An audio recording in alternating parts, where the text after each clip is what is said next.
ক্ষত শুকানোর আগেই নতুন করে মুখোমুখি দুই পক্ষ। একের পর এক কঠোর বার্তা, পাল্টা জবাব আর ভয়ঙ্কর সব ইঙ্গিত। সব মিলিয়ে পরিস্থিতি এখন এমন এক জায়গায় এসে পৌঁছেছে যেখানে সামান্য ভুল সিদ্ধান্ত ডেকে আনতে পারে বড় বিপর্যয়। কিন্তু এবার যে হুমকির সামনে এসেছে তার মাত্রা কতটা ভয়ঙ্কর? যুদ্ধবিরতির মেয়াদ শেষ, কিন্তু শান্তির পথে এগোনোর বদলে আরও উত্তপ্ত হয়ে উঠেছে ইরান ও যুক্তরাষ্ট্রের সম্পর্ক। বিশেষ করে কৌশলগতভাবে গুরুত্বপূর্ণ হরমুজ প্রণালী ঘিরে বাড়ছে উত্তেজনা।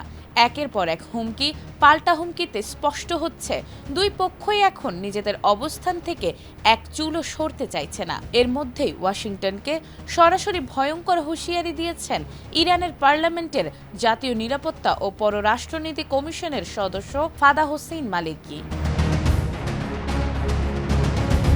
ইরানে যুক্তরাষ্ট্র পারমাণবিক হামলা চালাতে পারে এমন একটি প্রতিবেদন নিয়ে মন্তব্য করতে গিয়ে তিনি বলেন, মার্কিন প্রেসিডেন্ট ডোনাল্ড ট্রাম্পের কোনো অপরিণামদর্শী পদক্ষেপের সম্ভাবনা তিনি উড়িয়ে দিচ্ছেন না।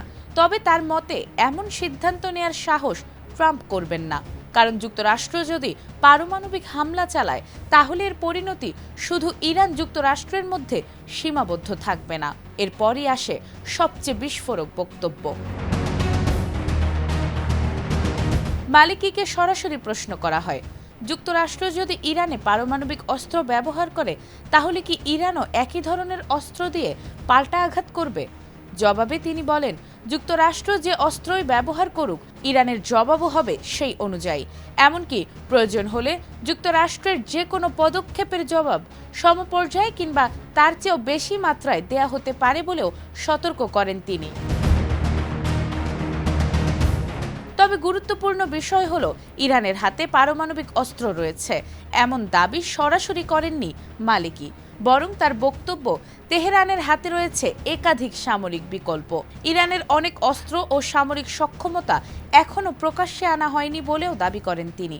শুধু রাজনৈতিক মহল নয়, ইরানের সামরিক নেতৃত্ব থেকেও এসেছে কঠোর বার্তা। আইআরজিসির উপপ্রধান মেজর জেনারেল মোস্তফা ইজাদি জানিয়েছেন, শত্রুপক্ষের নানামুখী সংঘাত ও পারমাণবিক শিল্প ধ্বংসের প্রচেষ্টা সত্ত্বেও ইরান তার প্রযুক্তি ও উন্নয়নের পথ থেকে সরে যাবে না। এদিকে দ্য নিউ ইয়র্ক টাইমসের প্রতিবেদন অনুযায়ী মার্কিন গোয়েন্দা সংস্থাগুলো মনে করছে ইরানের নতুন নেতৃত্বের মধ্যে পারমাণবিক অস্ত্র অর্জনের আগ্রহ জোরালো হতে পারে। সব মিলিয়ে পরিস্থিতি এখন ভয়ঙ্কর এক সমীকরণে দাঁড়িয়ে। নাজমুন নাহার জান্নাত, এটিএন বাংলা।